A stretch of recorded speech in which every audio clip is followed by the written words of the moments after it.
Okay, so good morning guys. Shout out. Dala pacar.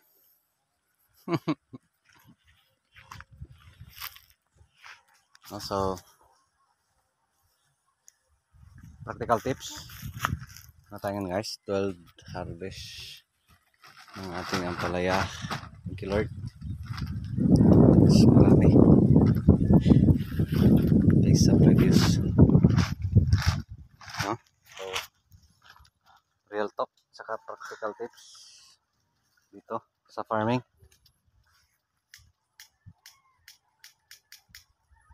Paano yumaman sa farming? Katawaan eh. Tumatawa si ano guys, si Ditin. Paano yumaman sa farming? No? Lalo na dito sa ampalaya farming, real talk, no? Madali lang yumaman sa ampalaya farming. Siguro, ano, isang taon mayaman ka na dito sa ampalaya farming. Ditin? Ha? Isang taon ng pagpa-farming dito sa ampalaya, no? So say magtanim ka ng ampalaya, ilang cropping sa isang taon? 3, 4? So doon ka sa 4 or 5. 5 tanim.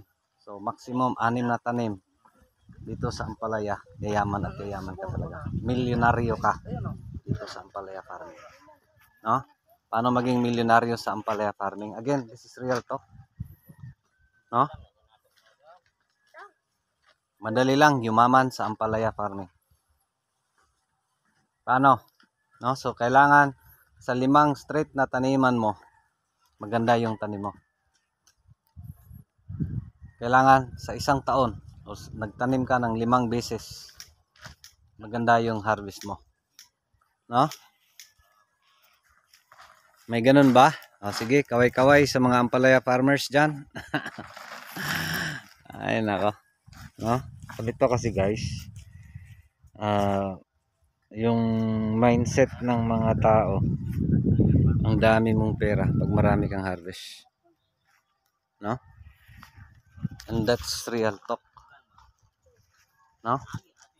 Pero paano pag ng mga times na wala kang harvest? Paano yung mga times na konti lang yung harvest? Again, this is real talk. If yun bang doon ka mag-base sa best case scenario, talagang yayaman ka dito sa farming, lalo na dito sa ampalaya. No? No, provided sa 5 tanim mo straight in a year. Lahat ng tanim mo, say magtanim ka, minimum ka ng 2,000 kilos. Yung 2,000 kilos sa harvest yan ng minimum 10 tons at 20 tons. No? 'Di ba? So every tanim mo 2,000 hills. Tapos mag-minimum ka ng 20 tons or 10 kilos per hill. No? Times magkano yung average price sa area mo? Dito sa atin, yung pinakamura dito 30, 35. Napakamura na niyan. Na only nung audit, after nung audit, sabay kami sa pagtanim dito sa area ng mga na salanta ng audit way back 2021. Mabot dito sa presyo ng 15. No? So yan yung worst, pero yan din yung best kasi parang namatay din yung mga insekto dahil lahat ng mga tanim namin ay maganda. No? So in short, sabay-sabay sa pagtanim yung mga ampalaya farmers. Kaya nangyari, umabot ng 15. Tapos lahat ng mostly, halos lahat talaga maganda yung tanim. No? Pero again dito, ulitin natin, pag maganda lang yung tanim mo, tsak yayaman ka sa ampalaya farming. No? Pero, yun nga, yung tanong, paano? No? Kasi yung pinaka-variables dito guys is marami. Number 1 is yung panahon, tapos yung area mo. Yan talaga. Tapos preparasyon mo. Yun talaga yung mga factors. No? Gusto mong yumaman? Sige, every tanim, lumipat ka. Every tanim, ibang taniman yung ibang area yung tanan mo.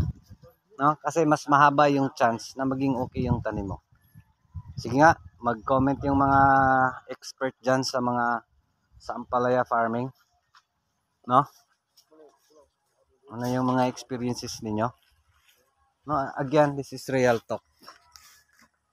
Malaking chance pwede ka yayaman dito sa farming. But then, the sad thing, yung sad reality dito is, hindi sa lahat ng times maganda yung harvest mo.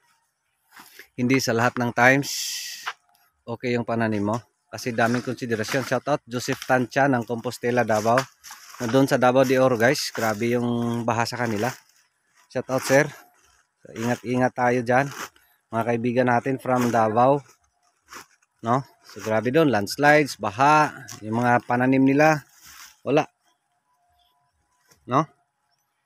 Nalunod ng tubig.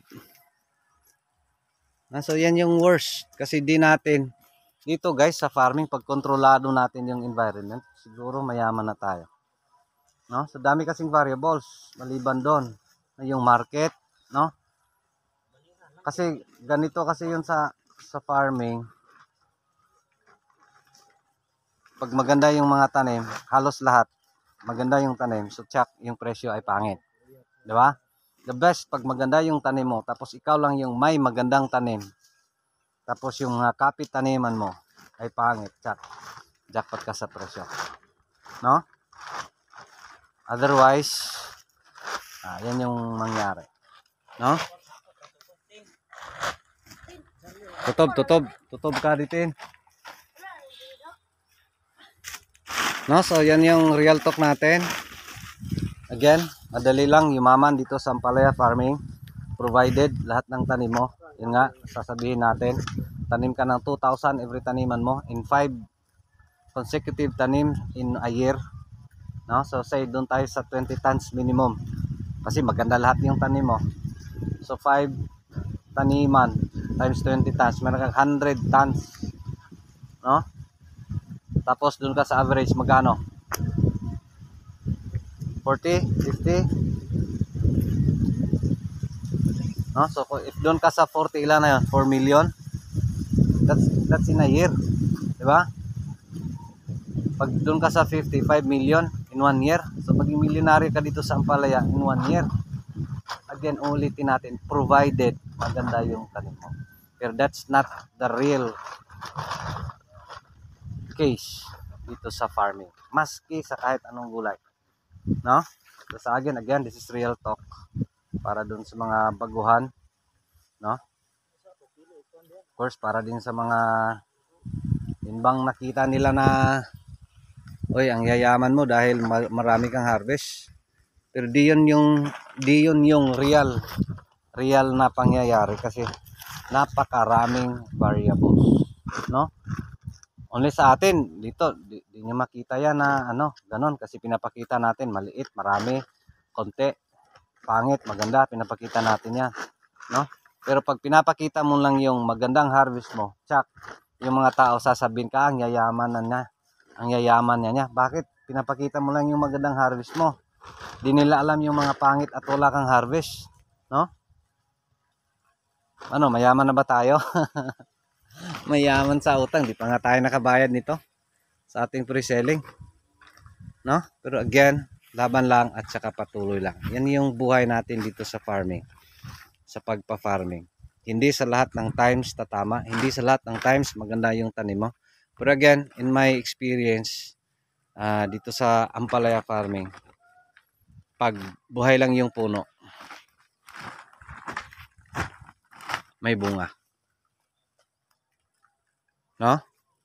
So doon na papasok yung paano may manage pang yung mga issues, yung mga problema. So yun na doon. No, so yun lang, real talk. Dito sa pagpa-farming, madali lang yumaman dito sa Ampalaya Farming. Totoo ba? Totoo ba, te? No, so yun lang, maraming salamat. Ito pa rin si Jupilo Farmer, anak ni Matoy, ang farmer nga gwapo, suhito, may kahibalo. Nagsaba kay manoon pa ko. Daghang salamat and God bless. Thank you Lord. God bless everyone.